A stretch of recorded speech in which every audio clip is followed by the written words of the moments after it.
Je ne pense pas que la presse est mourante, bien au contraire, je suis optimiste sur son avenir. Je pense que grâce aux nouvelles technologies et à l'innovation, elle va prospérer. Et aujourd'hui, à l'occasion du 10e anniversaire du groupe Horizon Presse, qui édite le quotidien Les Inspirations Échos et la web TV Horizon TV et le portail d'information générale Les Échos.ma. Aujourd'hui, on peut dire que ce groupe d'abord qui fait aussi dans la diversification et qui a entamé sa transition digitale il y a 3 années et aujourd'hui qui lance un produit phare qui consacre cette transition digitale et qui lance un message au secteur et à la place pour dire que la presse peut se porter bien si on arrive à innover et à faire preuve de créativité. Comment? D'abord par la diversification. C'est un levier stratégique aujourd'hui dans la presse.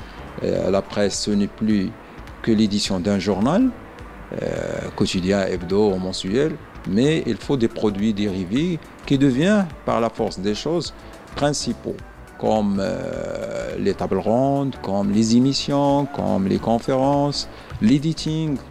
Il faut rappeler que Horizon Presse Group a édité aujourd'hui 4 livres de grande qualité, qualité premium, et toute cette diversification permet au groupe aujourd'hui de bien se porter et nous sommes très optimistes par rapport à l'avenir puisque nous venons de lancer une nouvelle formule de la liseuse, c'est-à-dire le journal papier que vous avez entre les mains, vous pouvez le lire dans votre smartphone, dans votre tablette ou dans votre ordinateur ou sur votre ordinateur. Aujourd'hui, à part les fonctionnalités classiques, c'est-à-dire lire un journal sur son smartphone, tourner les pages, avoir une année d'archives, etc. On a un journal enrichi. C'est les Échos Plus.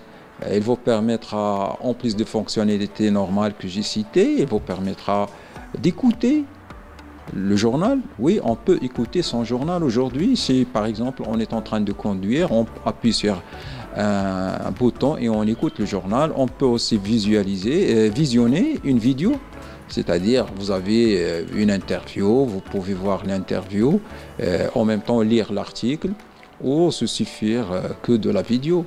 Pour les annonceurs, nous leur offrons une opportunité d'avoir de la publicité dynamique, c'est-à-dire une publicité où on verrait par exemple une voiture qui s'ouvre et une visite guidée ou tout simplement une vidéo. Donc le journal devient aussi de la télé et du cinéma. À part ces fonctionnalités qui rendent votre journal parlant, c'est un journal qui vous parle, vous avez aussi un journal qui interagit avec vous.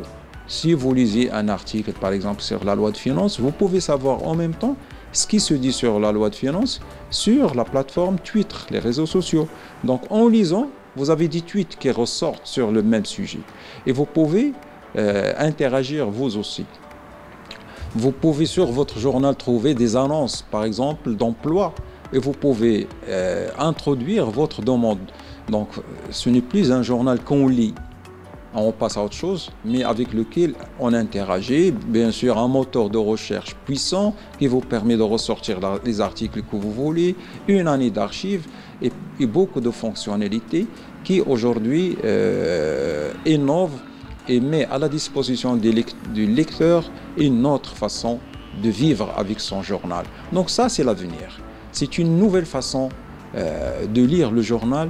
C'est une manière avec laquelle on va récupérer un lectorat qui était un petit peu perdu partout dans la toile et qui ne savait plus où se donner la tête. Aujourd'hui, je pense qu'avec la qualité, on va récupérer un large lectorat. Et puis, bien sûr, j'insiste et je persiste sur la diversification. C'est ça l'avenir de la presse, un avenir qui rassure, certes, mais qui requiert beaucoup de travail, beaucoup de travail.